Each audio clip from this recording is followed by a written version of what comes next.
If you and your neighbor fought on different sides of a war and he lost, what should happen to him? What about his family? 246 years ago, in the thick of the American Revolution, a group of patriots dealt with that question right here in the North Carolina foothills. They were fresh off the Battle of Kings Mountain, a patriot victory that Thomas Jefferson said changed the course of the war. In its aftermath, the patriots held a trial under torchlight and decided to hang 9 of their loyalist prisoners from an oak tree. Some were neighbors, some even family. Why did they do it? We weren't sure, so we dug deep into local history. As unpleasant as it is, it seems to have had its desired effect. Into the untold stories kept alive by the descendants of this once divided community.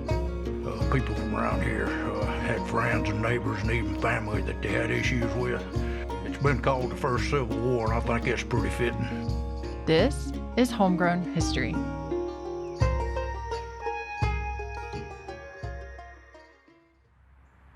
Our first stop is the Genealogical Society of Old Tryon. We have all kinds of great materials. Marriage records, some land records, like on the land grants. We also have family histories.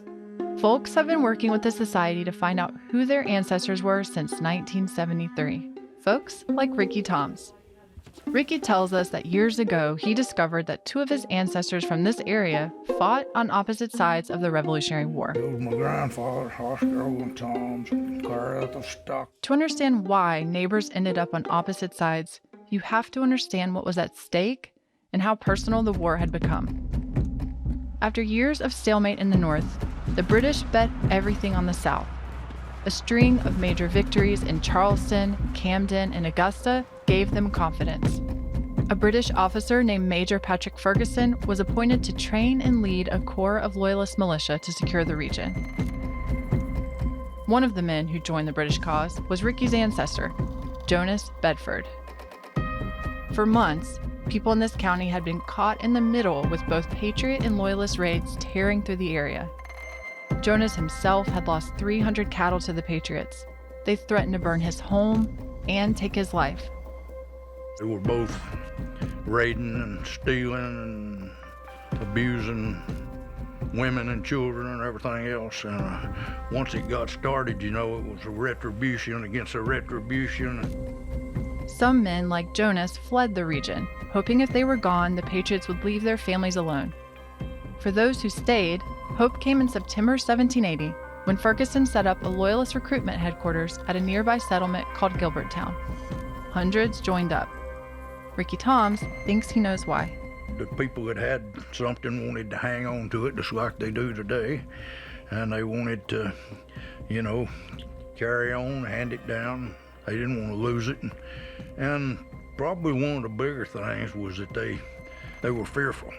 And these people, whether they had something or not, but especially those that were more fortunate, they didn't want to take a chance with an upstart bunch of patriots that was hollering more representation, less taxes, all this stuff, because odds are they wasn't going to make it. Ferguson's mission was to secure the western flank for the British. He warned the Patriots to stop raiding Loyalists and to lay down their arms, or he would march on them. But those threats backfired, provoking over 1,000 men to come down from the mountains and foothills to fight. This Patriot militia became known as the Over Mountain Men. They marched hundreds of miles to find them and clashed with Ferguson's forces at the Battle of Kings Mountain. The Patriots prevailed. Ferguson and over 200 Loyalist men were killed. But the biggest setback for the British was that over half of their soldiers were taken prisoner. It was a decisive Patriot victory in a bloody battle fought almost entirely by colonists, not British-born soldiers.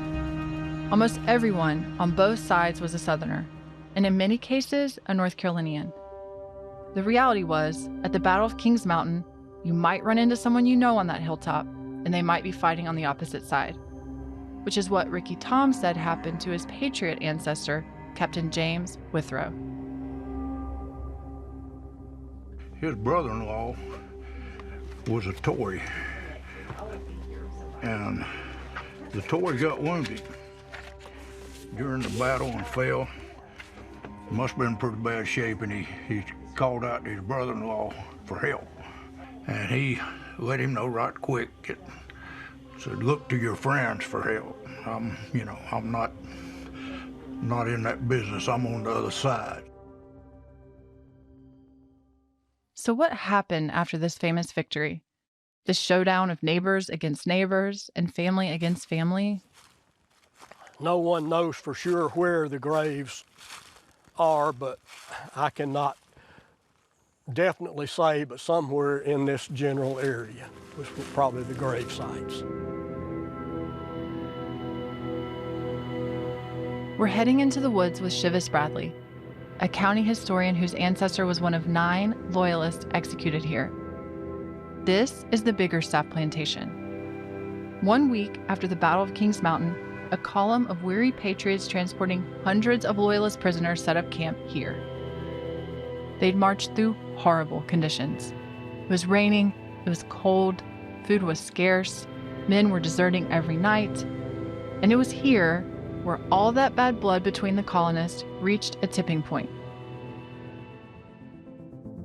Patriot Colonel William Campbell convened a tribunal that accused high-ranking prisoners of robbing, burning houses, and murder. Once the idea of a tribunal took hold, it snowballed. The Patriots accused, judged, and sentenced approximately 36 prisoners to death. One report says a man condemned his own cousin. Revolutionary War pension records and diaries paint a vivid, bleak picture of what happened that night. As darkness fell, torches were lit. The families of the condemned were there, wives and children following the column, hoping their loved ones would be released. The weather turned, and in the gloom of that cold, miserable October night, the hangings began. The nooses were slipped around the condemned men's necks, and they were led to a large oak tree. A loyalist prisoner named Uzal Johnson described a tragic scene in his diary. The daughters of one prisoner sought shelter from the rain after being convinced their dad would be released. The women had hardly sat down when the news came that he'd been hung. One report stated Colonel Ambrose Mills asked his own wife to tie a handkerchief over his eyes before his hanging. Mrs. Mills also appeared in Uzal Johnson's diary. This is what he said. Mrs. Mills, with a young child in her arms, sat out all night in the rain with her husband's corpse and not even a blanket to cover her from the inclement weather. 9 men died that night, some of them just miles from their home. The next morning, the column marched out, leaving the bodies swinging from the oak tree. After they left, Martha Biggerstaff and a farmhand cut the bodies down. 8 were buried in shallow graves on her property. The 9th was carried by his sons on a plank to a nearby hill for burial.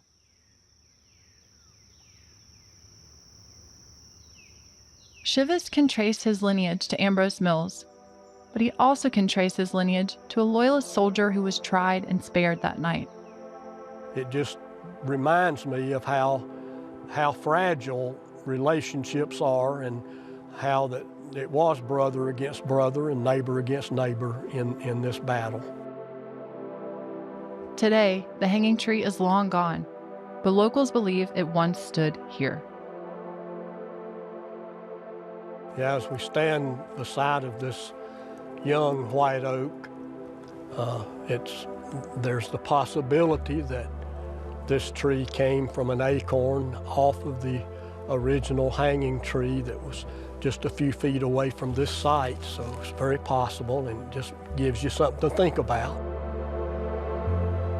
The fact that this unpleasant thing happened in Rutherford County, but it was an important thing, because while you say that the Battle of Kings Mountain was a turning point, The hanging of these 9 loyalists might have really been the turning point because it discouraged any other local citizens from becoming loyalist soldiers anymore.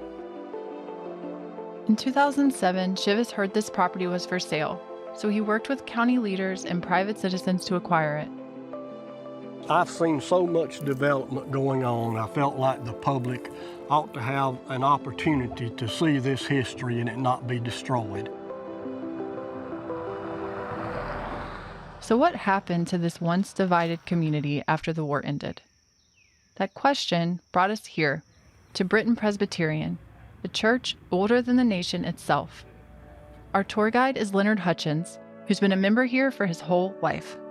After the Revolutionary War, we changed the spelling so it would be separate from England's Britain, and we put the extra T in, just so we would be distinguished that we were no longer part of England or the British. We were United States. Over a dozen Patriot soldiers are buried here, including one who died of his wounds on the march home from Kings Mountain. The Overmountain men stopped here to bury him just 2 days before the hangings at Biggerstaff.